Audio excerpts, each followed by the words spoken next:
Good morning, family. Welcome to our morning meditation. I am part of self care and having a spiritual practice is knowing when to give yourself what you need, knowing when to rein it in and pull back and say, today I'm taking care of me.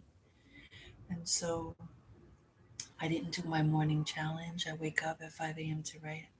I didn't um, wake up for the 606 meditation because I decided that I was going to phone off, shut down all electronics, disconnect from all social media, just to connect with spirit.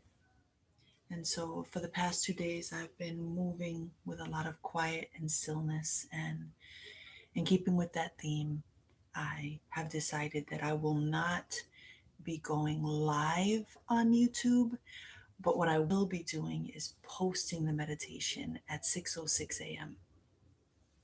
That way, I am I'm being mindful of how I give and how I serve community, ensuring that I'm taking care of myself spiritually. So you will have your meditation at 6:06 every morning. I will post it, but it will not be live. It'll be recorded. I'll record it in the morning and post. And so with that, good morning.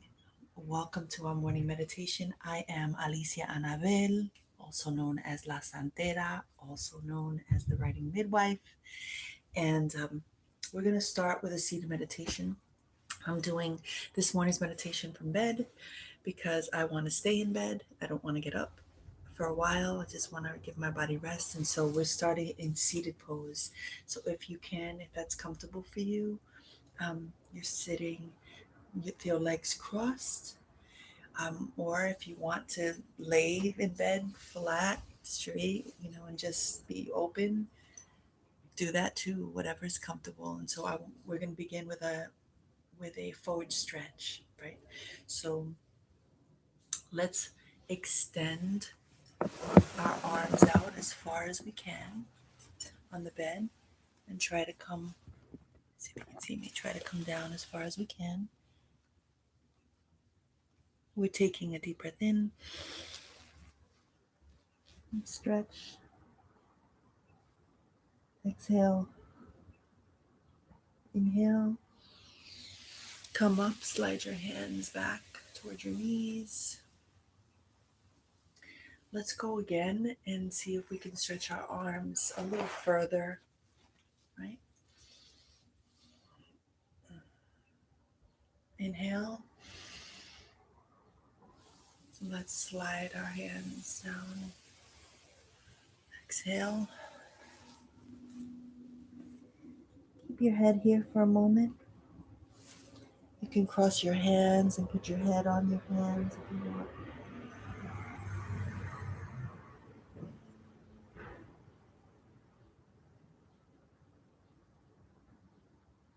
Inhale. Exhale. Inhale. Exhale. Let's come back. Let's go in for a stretch. Take your left arm, put it over your right knee. Put your right hand behind your back and let's stretch. Let's look to the right. Let's try to look over our shoulder. Let's try to look at the back of the wall and stretch. Feel that stretch. Inhale, exhale, inhale, exhale. Let's uncross our legs and cross them the other way. Make sure your back is straight.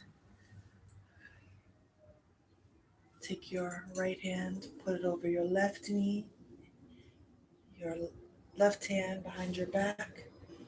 Let's a slight stretch. Inhale, looking to your left. Exhale, inhale. Let's stretch a little bit more. Look over our shoulder, look to the back of the wall, stretch, feel that stretch. Inhale, exhale, hold it here for one more breath. Inhale, exhale, release, come back to center.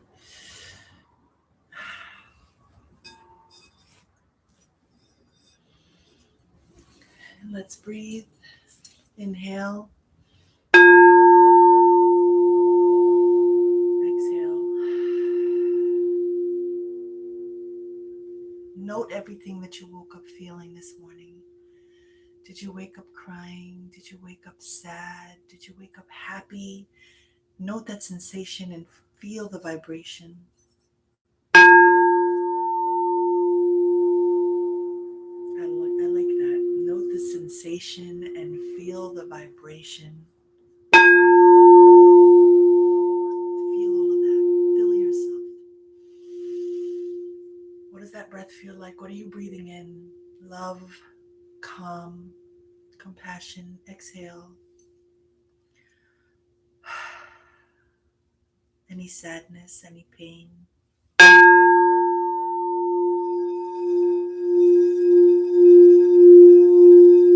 Inhale.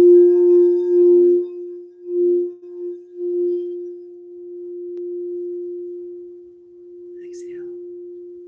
Inhale.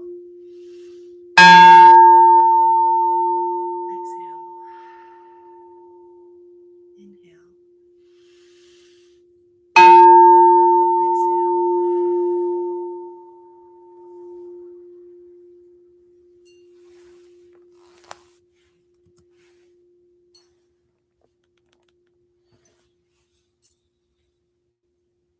We are continuing to read Khalil Gibran's The Prophet, and I'm going to reread two sections and continue.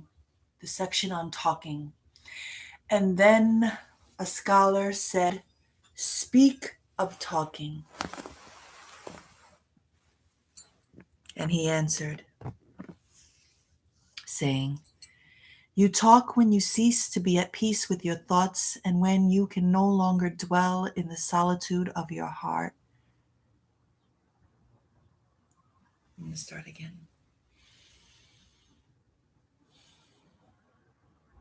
And then a scholar said, "Speak of talking." And he answered, saying, "You talk when you cease to be at peace with your thoughts. And when you can no longer dwell in the solitude of your heart, you live in your lips, and sound is a diversion and a pastime. And in much of your talking, thinking is half murdered.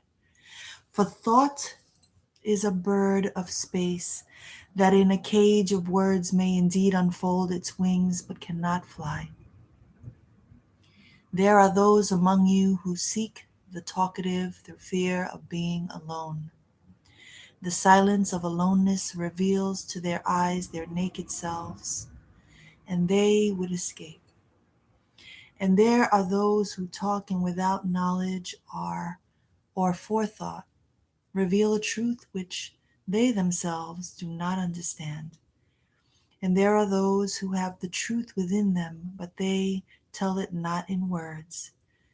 In the bosom of such as these, the Spirit dwells in rhythmic silence.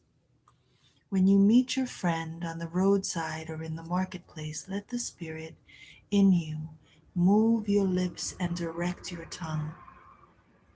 Let the voice within your voice speak to the ear of his ear, for his soul will keep the truth of your heart as the taste of the wine is remembered, when the color is forgotten and the vessel is no more.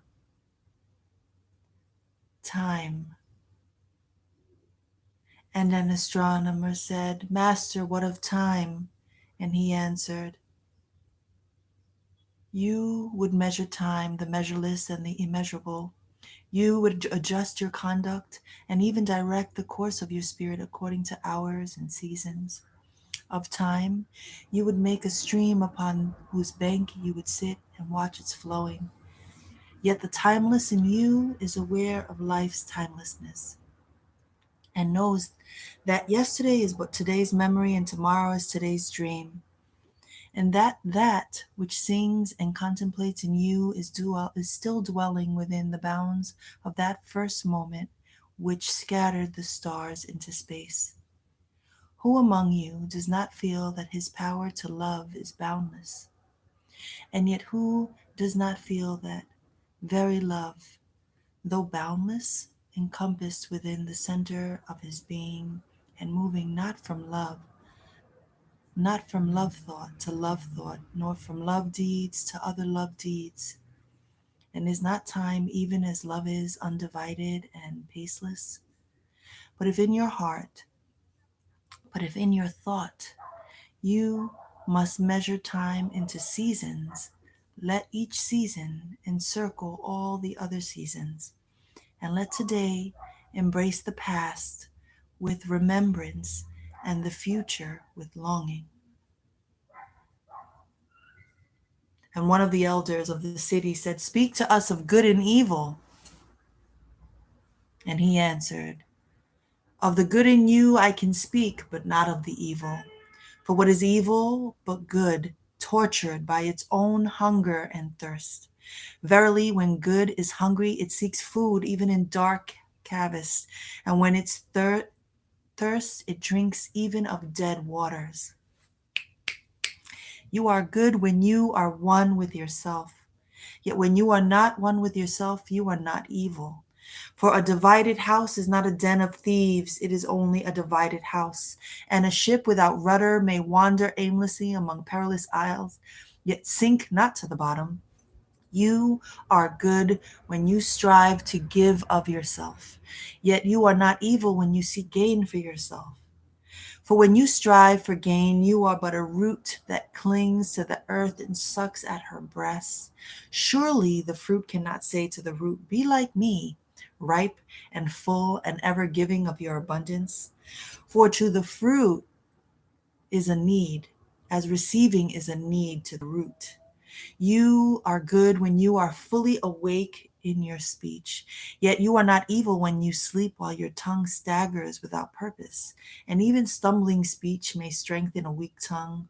You are good when you walk to your goal firmly and with bold steps, yet you are not evil when you go thither limping. Even those who limp go not backwards, but you who are strong and swift, see that you do not limp before the lame, deeming it kindness. You are good in countless ways, and you are not evil when you are not good. You are only loitering and sluggard. Pity that the stags cannot teach swiftness to the turtles.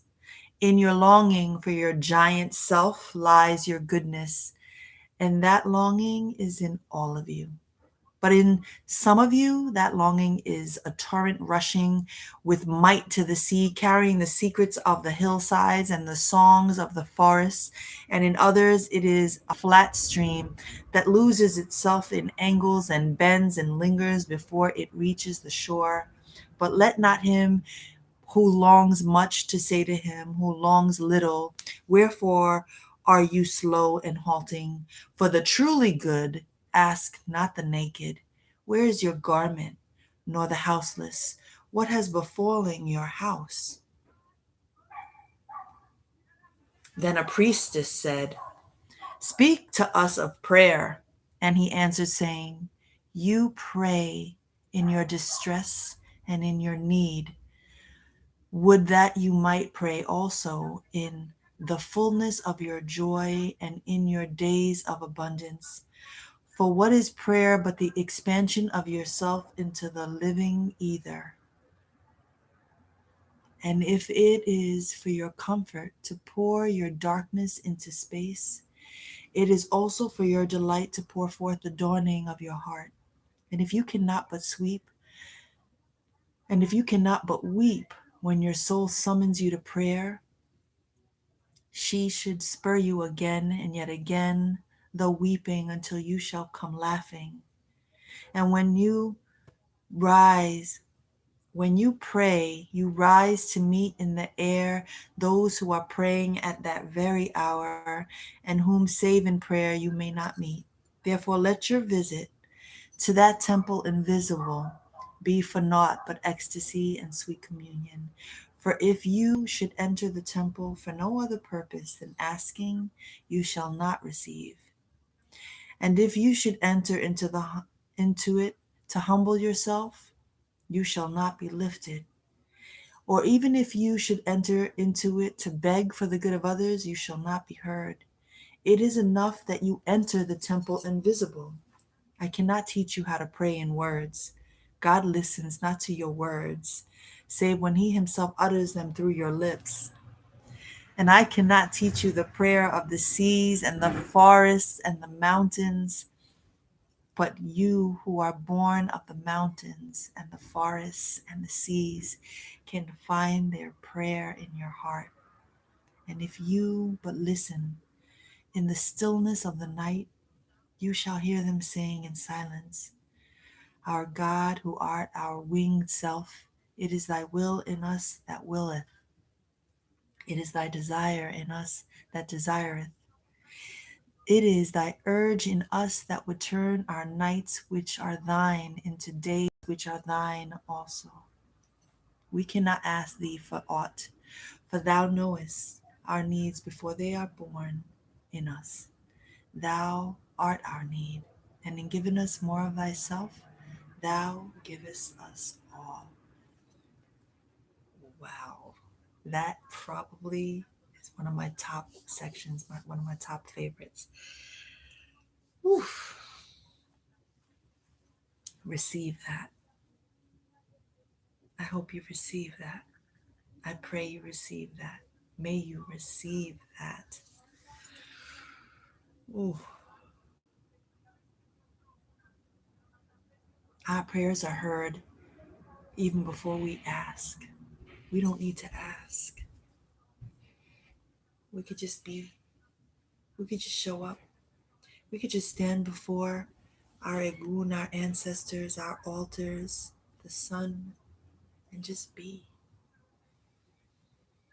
And just take deep breaths in and out in gratitude, with grace and humility, and trust that we're being heard, even when we're not saying anything. Our card today from the Until Today Ian Labanzat deck. When I do not open up, I set myself up to explode. When I do not open up, I set myself up to explode. Until today, you may have been holding on to secrets, holding on to secret thoughts and secret feelings. You may have been afraid to open yourself up to self-examination or outside scrutiny. Just for today, be willing to release those things stored in your heart and mind that are causing you discomfort.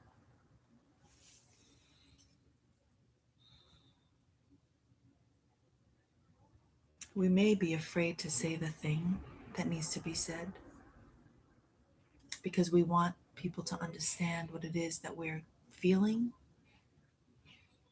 And we may be afraid because we're worried that they're going to judge us, hate us, leave us, be angry with us. And so for today, we're going to release all of that. Surrender all worry that we don't have to be, say, do anything. And let the source, the universe, creator, Olofi, take care of it. Today was beautiful. Today was beautiful. May your day be filled with beauty. May this Sunday just allow you to recalibrate, rejuvenate, breathe love into your life.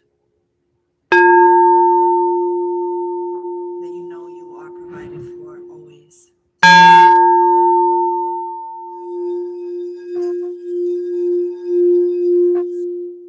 May you continue to vibrate higher and higher and higher.